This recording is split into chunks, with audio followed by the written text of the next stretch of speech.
Alors bonsoir à vous toutes et tous. Merci d'être là pour cette pratique du calme mental chiné. Chiné, donc peut-être petit rappel, mais j'entends la porte qui s'ouvre ici à la salle Bimala-Kirti, ce qui fait qu'on va plutôt prendre refuge et puis le petit rappel après, comme ça tout le monde peut-être pourra en bénéficier.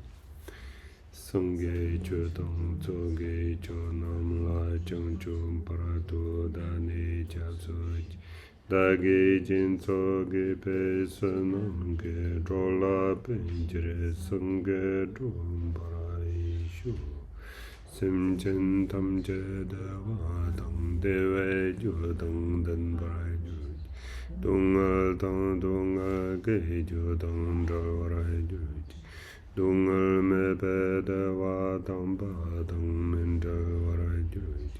Nye ring ja dang nye dang ja we dang. Chimbola ne barai juj. Bonsoir. Balden tsawe lama rempo je dange je woro pe me den jola. Kade jen be ga ne je sunde.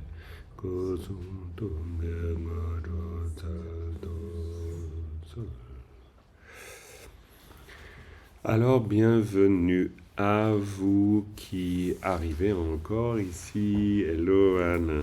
Il y a une autre personne, je crois, hein, derrière. Il y avait une autre personne derrière toi. On va peut-être juste attendre deux. Ah oui, très bien, Martine, bonsoir. Hé, Martine, oui. Ok. Alors, très bien.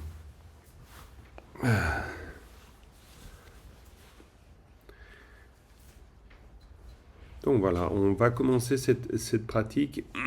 Juste avant de prendre refuge, je rappelais un peu une évidence en disant que ce soir c'est la pratique du calme mental et de chiner. J'utilisais le terme de chiner. Et chiner, c'est le terme pour dire calme mental en tibétain, si ce n'est que précisément, chiner, c'est shiwar nepa. Et shiwar nepa, ça veut dire demeurer d'une manière pacifiée. Il y a l'idée de pacification. Quand on parle de pacification dans ce contexte-là, ce qui revient au terme sanskrit de shamatha, peut-être que vous avez tous plus ou moins entendu parler de shamatha, on a plus souvent entendu parler de vipassana. Vipassana est très connu, mais en fait, il faut savoir que la pratique méditative, elle est construite autour de deux approches, shamatha et vipassana. Shamatha, c'est justement la stabilisation et la pacification. Et vipassana, c'est la vision transcendante, pourrait-on dire, ou la vision supérieure. C'est-à-dire qu'en fait, pour le dire très simplement, par la pacification et la stabilisation, l'esprit reste en place, calme, et du coup, on va pouvoir alors observer quelle est la nature de l'esprit. C'est pour ça qu'il y a un passage très naturel qui se fait de Shiné à Shaktong, de Shamatha à Vipassana, en fait, très simplement. Et c'est presque logique, c'est-à-dire qu'une fois qu'on a calmé quelque chose, on peut commencer à l'observer. C'est compliqué de pouvoir l'observer tant qu'il n'est pas calmé. Maintenant, on va se rendre compte aussi que l'on va pouvoir observer l'esprit même quand il est en mouvement. Ça peut être un des indices d'observation aussi. Quelle est la nature de l'esprit en mouvement? Quelle est la nature de l'esprit lorsqu'il demeure? Est-ce qu'il y a une différence ou pas? C'est typique de genre de questions qu'on peut se poser quand on aborde justement Vipassana. Parce qu'on va pouvoir se déterminer par nous-mêmes, par notre expérience, sur la qualité de la nature de l'esprit. Mais pour ça, il faut déjà avoir la capacité de stabiliser et de pacifier l'esprit. Alors maintenant, juste un mot sur cette notion de pacification. Très clairement, on entend par là un état agité, mais d'une manière caractérisée. C'est-à-dire un état agité par, alors précisément on parlera des kleshas. Les kleshas sont les attitudes qui souvent peuvent être nocives pour nous-mêmes, comme l'attachement excessif, comme l'aversion, comme la haine, comme la jalousie, tout ce genre de choses. Donc ça va avoir le pouvoir de troubler l'esprit. Mais il ne faut pas non plus s'imaginer la pacification comme une éradication des pensées. Ce serait un peu contradictoire à l'idée générale de shamatha. Il n'y a jamais l'idée, j'en parlais encore ce matin évidemment, parce qu'on en parle toujours de ça. Pourquoi ? Parce que c'est assez important de se souvenir qu'on n'est pas en train de vouloir faire le vide. C'est souvent une des formules qu'on entend exprimer ou expliquer pour dire la méditation, c'est faire le vide. Non, il n'y a pas de vide à faire. Alors maintenant, ça peut se comprendre si on est très encombré. On peut avoir envie de faire le vide si on est encombré, ça c'est certain. Mais l'attitude méditative, quand on parle de pacification, c'est pas de faire le vide. C'est simplement que l'on puisse être dans un état où la stabilité est rendue possible. Et pour que la stabilité est rendue possible, évidemment que si nous sommes complètement emportés par la moindre des pensées qui s'élèvent dans notre esprit, il suffirait qu'on pense à une ancienne querelle pour que tout à coup on se mette à se retrouver de nouveau en colère du fait même de voir s'élever en nous une ancienne querelle. Évidemment, là, ça devient compliqué de pouvoir stabiliser l'esprit. Mais tant qu'il s'agit d'un surgissement et qu'on observe à la fois le surgissement, mais à la fois la disparition du surgissement, il n'y a aucun souci, en fait. Donc là, il y a quelque chose déjà de pacifié naturellement, dès lors où on est le spectateur attentif du surgissement et de la disparition. Et dans ce cas-là, l'esprit commence à demeurer. C'est le deuxième sens. Shiwar n'est pas, shine. Donc, n'est pas, ça veut dire qu'il demeure. Alors, c'est une façon de dire, parce que l'esprit n'est jamais ailleurs que là où il se trouve, évidemment. Donc, on pourrait dire qu'il demeure tout le temps, ça c'est sûr. Ah, il y a une question, je n'ai jamais compris ce que désigne le mot nature, dans nature de l'esprit. Alors évidemment, grande question, Marie-France, tu as tout à fait raison. Quand on parle de la nature de l'esprit, c'est en tout cas pas moi qui vais pouvoir te dire ce qu'est la nature de l'esprit. Pourquoi ? Pour une raison très simple. La première, c'est que je ne sais pas forcément ce qu'elle est en termes d'expérience. Et puis deuxième raison, c'est que même si je savais ce qu'elle est, je ne pourrais pas la décrire. Parce que la nature de l'esprit est un synonyme de la nature de Bouddha que l'on porte en nous-mêmes. C'est-à-dire que quand on parle de la nature de l'esprit, c'est comme avoir percé le mystère de ce qu'est l'essence de la conscience, on pourrait dire. Donc la nature de l'esprit, c'est quelque chose à découvrir, mais pour utiliser un parallèle, qui est souvent d'ailleurs mentionné dans les textes classiques, c'est comme si l'on faisait la différence entre... il y a beaucoup d'images classiques, mais je vais prendre une des images qui est celle des nuages et de l'espace. Les nuages, c'est les pensées. Donc les nuages, c'est toutes les formations qui peuvent se produire à l'intérieur, on pourrait dire, ou en l'occurrence, à la surface du ciel. Quoi, à la surface ? C'est pas un terme scientifique ici, mais disons que si on regarde l'espace, on va voir des mouvements qui sont des mouvements de nuages, on va voir une manifestation de quelque chose. Et en même temps, cette image est utilisée pour dire que les nuages donc procèdent de l'espace et se résorbent en l'espace. De la même manière, les phénomènes mentaux, les pensées, les états mentaux, quels qu'ils soient, procèdent de l'esprit et se résorbent en l'esprit. Donc en fait, on peut observer les nuages, mais maintenant, dire ce qu'est l'espace, c'est beaucoup plus difficile. Pourquoi ? Parce que, encore une fois dans les textes classiques, on dira, on peut désigner l'espace avec le doigt, mais en même temps, si on veut pointer l'espace avec le doigt, alors on ne peut pas le pointer.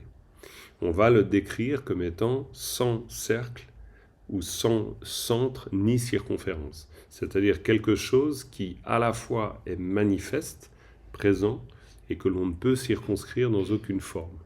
Donc on ne va pas avec le doigt pouvoir dire « ça, c'est l'espace ». On peut désigner en disant « là, il y a de l'espace », mais on ne peut pas dire « cela, c'est l'espace ». Dans ce genre de philosophie, parce que le bouddhisme est une des philosophies qui approche les choses comme ça. Après, le bouddhisme, bien sûr, développe des particularités. Dans ce type de rapport à l'esprit, on sera plutôt dans quelque chose de l'ordre d'une théologie négative, si on devait faire un parallèle avec le monde chrétien, par exemple.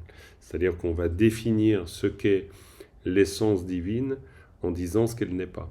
C'est-à-dire, vu qu'on ne peut pas dire ce qu'elle est véritablement, on va dire ce qu'elle n'est pas. Donc le Bouddha s'y prend de la même manière. Il va dire, c'est ni être, ni non-être, ni être, non-être, etc. C'est ni. Pourquoi ? Parce que en fait, c'est une façon de chaque fois rappeler que quelque chose, cette fameuse nature de l'esprit, quelque chose est de l'ordre de ce qui échappe à nos catégories, de ce qui échappe à nos représentations, de ce qui échappe à nos limites. Et c'est important de le poser comme ça, parce que dans le cas contraire, c'est-à-dire si on disait « c'est cela », eh bien on couperait la possibilité de toute forme de recherche. Et ça voudrait dire qu'on aurait par avant, donc déjà, créé une image mentale, avec le risque énorme, évidemment, c'est de trouver quelque chose qui doive correspondre à notre image mentale. Donc on ne ferait que jouer le jeu encore et encore, qui est le jeu des attentes, des espoirs et des craintes, évidemment. Et donc on construirait une représentation de l'esprit, de ce qui doit être, puis après on se dirait « c'est donc cela », comme une forme de réification. Simplement, du point de vue bouddhiste, et pas que du point de vue bouddhiste, mais c'est très clair dans le bouddhisme, tout ce qui est composé est impermanent. C'est-à-dire que si l'esprit qu'on pense pouvoir pointer est quelque chose qui, tout en le pointant, finalement on le réifie, on en fait un objet, à ce moment-là, c'est une construction. Et une construction, qu'elle soit mentale, qu'elle soit physique, une construction, elle est toujours composée. Et une construction, elle est toujours impermanente. Donc elle finit de toute manière par nous échapper. On va considérer au contraire que la nature de l'esprit, la nature éveillée, donc notre dimension fondamentale en fait, en tant qu'être humain, est inconditionnée. On va parler d'inconditionné. On va parler de quelque chose qui n'est pas construit. C'est pour ça que je parle de théologie négative, parce qu'il est plus facile de dire « ce n'est pas » plutôt que de dire « c'est ». Dès lors qu'on dit « c'est », on arrête à la chose elle-même en lui donnant des limites et en disant « ben voilà, finalement, elle est cela ». Et à partir du moment où, en plus, on a dit ce qu'elle est, on ne peut pas. Mais disons, admettons que l'on puisse dire ce qu'elle est, forcément qu'il y aura toujours quelqu'un qui dit « moi, je la connais ». Et si moi, je la connais, je vais pouvoir vous dire comment vous allez devoir la connaître. Donc ça veut dire qu'il y a une forme possible de confiscation de cette nature, avec, imaginons le pire, une sorte de labellisation qui fait que je pose un copyright sur la nature de l'esprit et que je vous vends la possibilité de pouvoir la découvrir, évidemment. C'est pas tout à fait de la fiction, hein. Il peut y avoir des tas de choses qui s'apparentent à ce genre de procédé.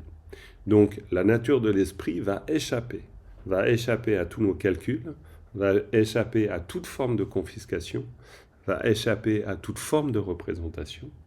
Et c'est pas parce qu'elle nous échappe qu'elle ne peut pas être retrouvée, mais c'est parce qu'on ne peut pas la mettre dans les limites étroites de nos représentations qu'elle peut elle-même nous donner quelque chose de l'ordre de l'illimité. Si on la réduisait trop facilement à nos propres limites, en fait, on n'aurait plus grand-chose à découvrir. On aurait comme fait une réduction massive des choses à notre propre image, d'une certaine façon. Ce serait une réduction, réellement. Et dans la réduction, il y a une forme d'appauvrissement, forcément.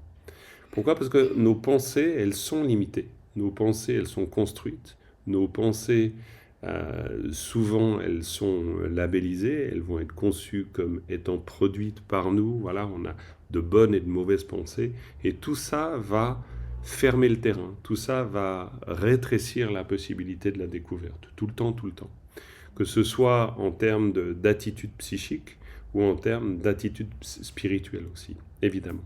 C'est pour ça que, en parlant, et je le disais d'ailleurs avant, et c'est pour ça qu'on est arrivé, et Marie-France, tu as raison de poser la question, on est arrivé sur l'idée de la nature de l'esprit, découvrir la nature de l'esprit. Donc cette fameuse, entre guillemets, découverte de la nature de l'esprit, ça passe par une attitude, et c'est de cela dont j'avais envie de vous parler finalement, mais c'est de cela dont on parle tout le temps. Ça passe par une attitude à l'égard des phénomènes mentaux, qui est une attitude particulière justement, où, comme je l'évoquais, il n'est pas question de faire le vide, parce que faire le vide, ça voudrait dire donner une caractéristique matérielle aux pensées, suffisante pour penser donc qu'on peut alors s'en débarrasser. Donc là, déjà, ça voudrait dire qu'on crée un vide par rapport à quelque chose qui est matérialisé. Mais en se rapprochant de la nature même des pensées, ce qui est quasi synonyme de se rapprocher de la nature de la conscience en définitive, en se rapprochant de la nature des pensées, on se rapproche de quelque chose qui en elle-même est insaisissable. Et ça, c'est le début de la découverte de la nature de la conscience. En fait, les pensées surgissent dans l'esprit, on est bien d'accord. Et donc, dans l'image traditionnelle, les nuages surgissent du ciel et les nuages se résorbent dans le ciel. Donc, les pensées, pareil. Les pensées surgissent de la conscience, elles se résorbent dans la conscience. Donc, si elles se résorbent dans la conscience, c'est que d'une certaine manière, les pensées sont de la nature de la conscience. Une chose ne pourrait pas se résorber dans quelque chose qui ne partage pas la même nature. Si vous avez de l'eau et que vous le versez dans de l'eau, l'eau que vous avez versée dans l'eau peut s'indifférencier à l'eau. Si vous versez des cailloux dans l'eau, ça ne va pas s'indifférencier. Donc, il y a quelque chose, c'est juste une image, ça ne veut pas dire que c'est définitif comme démonstration. Mais c'est juste pour dire que si on se rapproche des phénomènes mentaux, si on se rapproche des pensées, c'est ce rapprochement que nous opérons nous-mêmes qui en fait nous rapproche de ce que sont les phénomènes mentaux. Et en se rapprochant d'eux, on va se rendre compte qu'ils ont dans leur nature quelque chose d'insaisissable. Et là, à ce moment-là, on commence à quitter le domaine théorique, qui est celui que je suis en train d'utiliser ici, pour se rendre compte que dans cette nature insaisissable, là, il y a quelque chose qui commence à révéler sa propre nature. Et quand ça commence à révéler sa propre nature, c'est non pas la fin de la recherche, c'est le début de la découverte, évidemment. Parce que petit à petit, ça va avoir des implications énormes, ça va avoir des implications sur qui nous sommes aussi. Qui sommes-nous en définitive ? Dans le qui sommes-nous, ben voilà, on va utiliser un jeu empirique qui fonctionne bien dans la vie de tous les jours, mais en définitive, sans jamais le questionner complètement. Alors que le questionner, c'est de se dire finalement qui parle, mais c'est aussi au moment de mourir qui meurt, mais c'est aussi se demander qui vit, etc. Alors c'est pas juste des questions philosophiques, parce qu'évidemment, posées comme ça, on dirait qu'on se fait des nœuds dans le cerveau. Mais le but, c'est pas ça. Le but, c'est de se rapprocher de notre véritable nature. On pourrait dire que c'est comme rentrer en intimité, en fait. C'est pas tellement autre chose que ça. Alors, autre chose, disons, c'est certainement beaucoup d'autres choses encore. Mais rentrer en intimité, ça veut dire se rapprocher. Et ça veut dire se rapprocher suffisamment pour qu'on commence à pouvoir observer.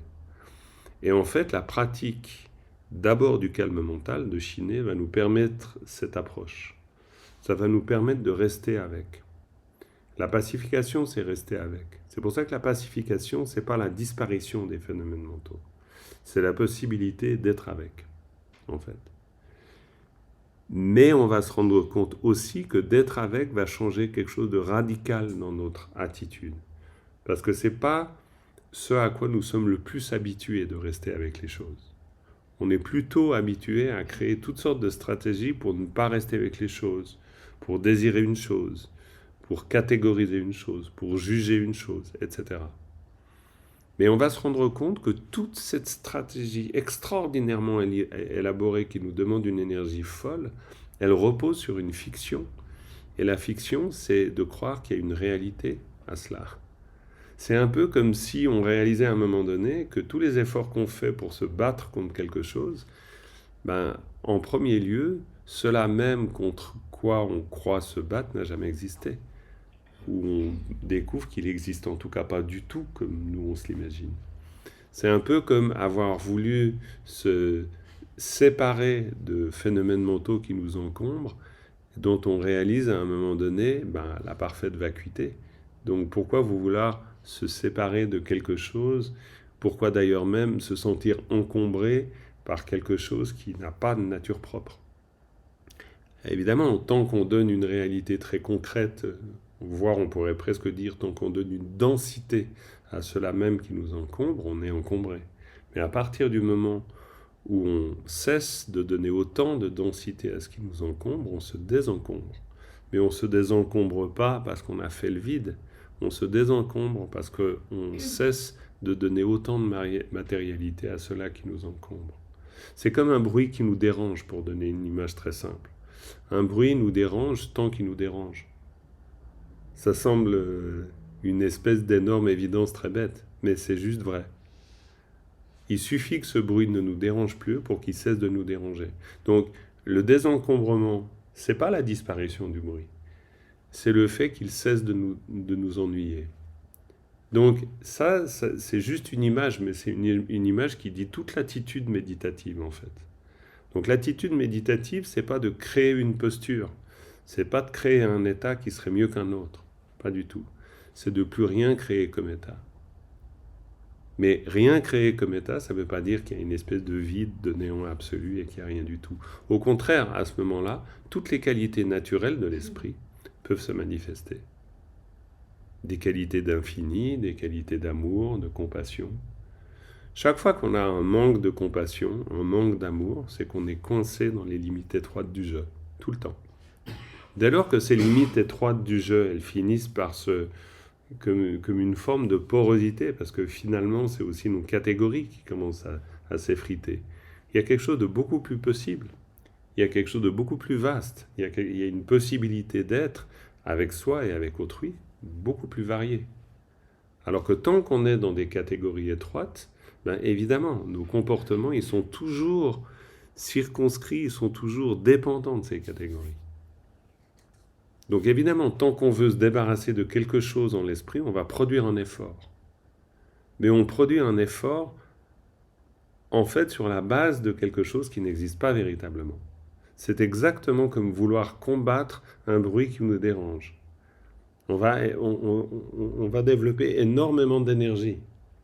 Alors que l'énergie pourrait tout simplement être dirigée d'une autre façon, en nous rendant compte que c'est nous, finalement, qui créons ce caractère insupportable qui rend l'expérience insupportable. Ce dont on peut se rendre compte dans le processus méditatif, c'est qu'il n'y a pas une pensée qui nous dérange qui n'est pas elle-même produite de nous-mêmes. Et c'est quand même extraordinaire de penser ou de réfléchir ne serait-ce que 2 secondes au fait que ce qui nous dérange émane de nous-mêmes. Donc si vraiment ça émane de nous-mêmes, pourquoi produisons-nous des choses qui ensuite, elles-mêmes, ces choses-là vont nous déranger nous-mêmes? C'est un peu, il y a des textes qui racontent cela et qui disent, c'est un peu comme si chaque saisie, chaque chose que l'on appréhende, chaque chose que l'on veut saisir, c'est d'abord nous qui avons dû la créer pour pouvoir la saisir. Il ne peut pas y avoir de saisie d'un objet si on n'a pas participé à l'élaboration de l'existence de l'objet. Alors évidemment, tout ça peut sembler un peu théorique. Et puis, il faut faire aussi attention on pourrait dire aux conclusions hâtives, parce qu'après, il y a aussi la vérité relative, il y a aussi comment on fait, voilà. Et puis, dans ce domaine-là, il faut surtout faire attention faut se méfier des réductions ou des raccourcis trop faciles. Mais c'est tout simplement, je vais pas en dire beaucoup plus, parce que finalement, tout ça, c'est simplement pour on pourrait dire, pour être encouragé à découvrir, tout simplement. Encouragé à sentir, encouragé à goûter, encouragé à voir, encouragé à expérimenter. Plutôt ça. Je vois qu'il y a un commentaire sur assez Yves. C'est qui nous dit, je le répète parce que sur Zoom on l'entend pas forcément et sur l'enregistrement non plus, c'est une très bonne façon d'apprendre à vivre avec des acouphènes pour ceux et celles qui en ont. J'en ai. Message difficile à faire passer, effectivement. Mais oui. Quoi, voilà. Donc voilà, mais ça c'était juste pour nous encourager à juste Shiwar n'est pas, c'est-à-dire cette pacification et stabilisation. Rester. C'est rester avec les expériences, rester avec le surgissement des phénomènes mentaux, peut-être apprendre un certain nombre de choses, il n'y a vraiment pas de doute, et entre autres, peut-être se rendre compte que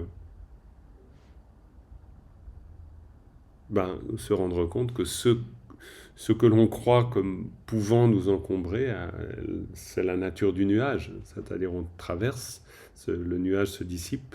Sa nature, c'est une nature d'ailleurs hallucinante parce que c'est une nature visible et pourtant, quand on traverse le nuage, on ne saurait pas dire quel est le début, la fin du nuage. Puis en plus, il se dissipe. C'est-à-dire sa nature, c'est de disparaître. Sa nature, c'est de disparaître. C'est un peu comme si on finissait par se rendre compte que la nature des choses est de disparaître. Mais disparaître, c'est pas le disparaître dans le rien, parce que la disparition du nuage, c'est la possibilité de voir le ciel. Donc, il faut jamais oublier ça non plus. La disparition de la confusion, c'est le début de la possibilité de voir la lumière. Hein. Il n'y a vraiment pas de doute. Donc, en fait, en s'approchant des phénomènes mentaux, c'est la disparition aussi naturelle de la confusion. Donc ça ne veut pas dire que derrière, parce que souvent quand on médite au début, je dirais encore peut-être juste ça, on peut avoir peur. On peut se dire, oui, mais si je perds toutes mes émotions, qui serais-je? Évidemment. Mais d'abord, on continuera à en avoir, donc il n'y a pas de souci, on ne va pas immédiatement comme ça ne plus en avoir.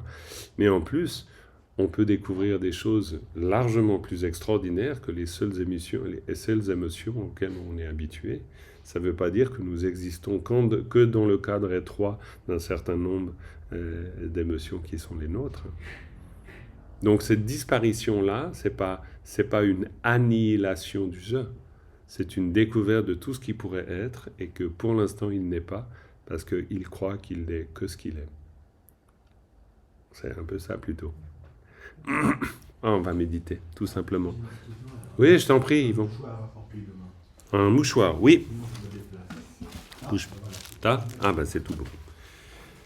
Voilà. Et puis on médite comme souvent, comme toujours, c'est-à-dire d'abord avec cette approche très, on pourrait dire, pacifiante, et qui tout simplement consiste à demeurer avec le corps qui se pose, avec l'esprit aussi qui se pose tel qu'il est, où il est à l'instant même, en rapport aussi avec la respiration, très simplement.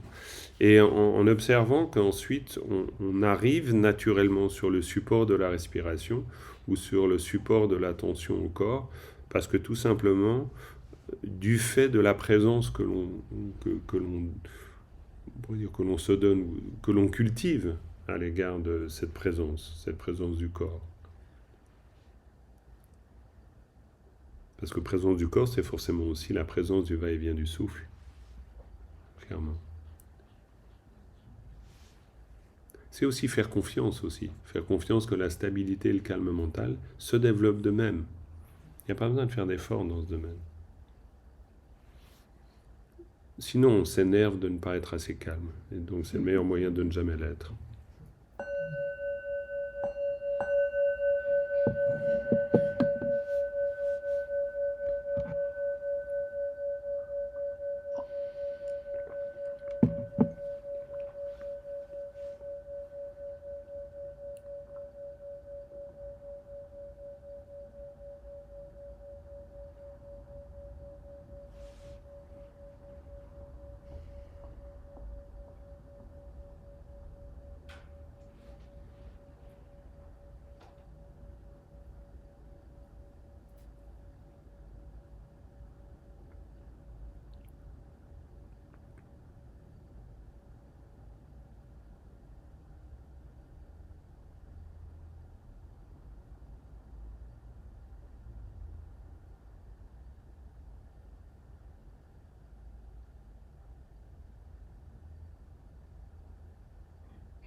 Une petite pause.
une petite pause.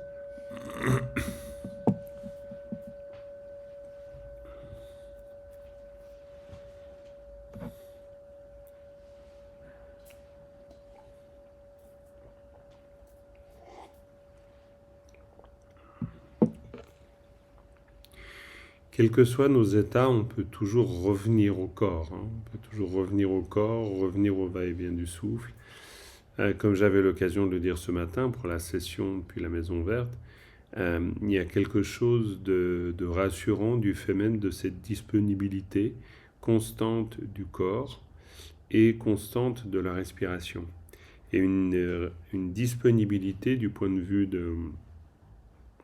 ou en l'occurrence pour la respiration, qui se fait d'instant en instant, très naturellement, étant donné qu'on on peut jamais respirer au passé, on peut jamais respirer au futur, on peut pas respirer avant ou respirer après.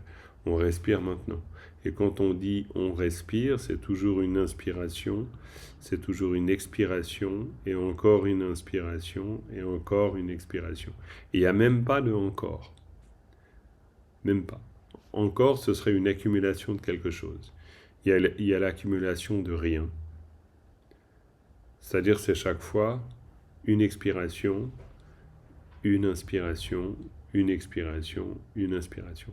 Donc il y a quelque chose de l'ordre d'une instantanéité manifeste. C'est pas une vue de l'esprit. La réalité se produit effectivement ainsi. Non, il ne peut pas y avoir la respiration d'avant, il ne peut pas y avoir la respiration d'après. Vous croyez que je l'ai déjà dit, mais en fait, non, je viens de le dire. Il se passe toujours ce qui se produit maintenant, en fait. C'est justement le fait que l'on puisse identifier une chose à une autre, qu'on puisse se dire, oui, mais ça a déjà été dit. C'est pour ça qu'on peut se dire, oui, mais j'ai déjà inspiré, j'ai déjà expiré. Mais en fait, si on revient conscient de cette instantanéité et si on revient conscient de la respiration, bah, on se rend compte qu'on ne peut pas refaire la respiration. On respire à nouveau. C'est chaque fois à nouveau. C'est pas, on refait pas. On peut rien refaire. Mais c'est tellement vrai que c'est vrai dans la vie. On peut rien refaire. On refait pas. C'est quand on a construit l'illusion d'une certaine solidité qu'on croit qu'on peut refaire. Mais du point de vue de la nature même des phénomènes, on ne refait pas. On ne refait pas un nuage. C'est toujours un autre nuage. Il est toujours en lui-même existant et en lui-même disparaissant. Tout le temps. C'est tout le temps comme ça. Et c'est comme ça, donc, pour cette observation qu'on peut faire d'instant en instant de l'esprit. C'est pour ça que cette disponibilité de la respiration est très intéressante pour nous, parce qu'on peut y revenir. Et c'est pas revenir comme s'accrocher à quelque chose qui dure, c'est pas ça. On revient à l'instantanéité. On se replace, on se place pas sur la respiration, on se place en l'instantanéité de la respiration, en fait. Je dis ça parce que sinon, après, on va avoir l'impression qu'on se place sur la respiration. Alors, bien sûr, on peut avoir l'impression de se placer sur la respiration. Mais du coup, c'est un peu comme si on se plaçait sur quelque chose, puis après, on tient ça. Donc, on tient la respiration. Non, on ne tient rien du tout. On est en même temps au moment où l'on respire. Tout le temps. Mais tout cela mérite d'être expérimenté, évidemment, parce que sinon c'est une idée. Sinon ce que je suis en train de vous raconter, c'est juste une idée. Non, mais en fait, c'est pas une idée, c'est exactement comme ça. Mais ce exactement comme ça, voilà. Voilà, faut qu'on se rapproche suffisamment. Si on se rapproche suffisamment de la respiration, on voit qu'elle est comme ça. Si on est plus dans l'idée de la respiration, on croit qu'elle a une espèce de durée, de consistance en elle-même, en fait. C'est comme la musique. La musique, c'est juste un instant qui vient de disparaître. Un instant qui vient d'exister, un instant qui vient de disparaître. Donc au moment où elle s'arrête, il n'y a plus de musique. Donc c'est pour ça que la musique n'existe que dans l'illusion de la continuité, en fait.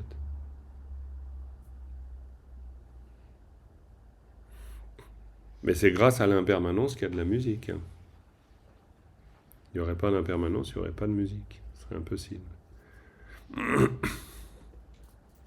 Ça, c'est nos devoirs pour la semaine qui vient. Ça. De temps en temps, on peut décider de moudre un peu de grain. C'est aussi intéressant. Mais franchement,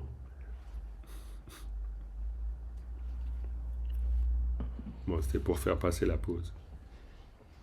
On continue. On continue en revenant sur cette instantanéité de la respiration, ou sur cette présence du corps. Hein. L'un et l'autre se confondent de toute façon. La respiration se produit dans le corps, donc on revient à ça.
Voilà, on va conclure avec la dédicace, bien sûr.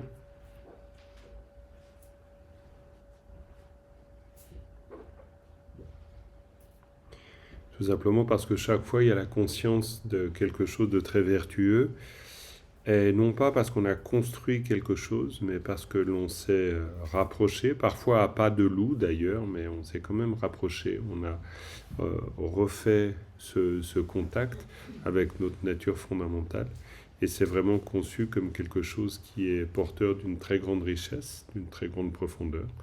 Et donc, c'est en cela. C'est pas parce qu'on a été héroïque ou parce qu'on a produit quelque chose de merveilleux, mais c'est simplement parce que on est revenu à cette simplicité et qu'elle est libératrice, en fait. Et parce qu'elle est libératrice, elle mérite d'être ainsi dédiée à tous les êtres. O sunam de tam che sing pa ne tum ne nye pe ta nam bang je ne ke ga na che pa lam tro pa yi se pe to le do wa do ra shu. Voilà, merci beaucoup à vous toutes et tous d'avoir participé à cette pratique. Et puis on se retrouve mercredi. Et mercredi soir, après la pratique de Chenrezig, il y aura un groupe d'échange qui sera mené par Elsa et Agathe. Et donc en ce qui nous concerne, ce sera plutôt la semaine prochaine, je ne sais pas encore très bien. Il faudra suivre les infos à la fois sur le site et sur le groupe WhatsApp, parce qu'il y a une petite transformation d'activité, non pas en termes de sessions, les sessions auront lieu, mais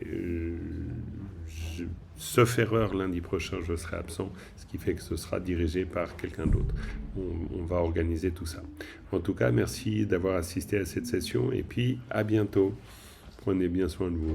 Bye bye à tout le monde. Merci à vous.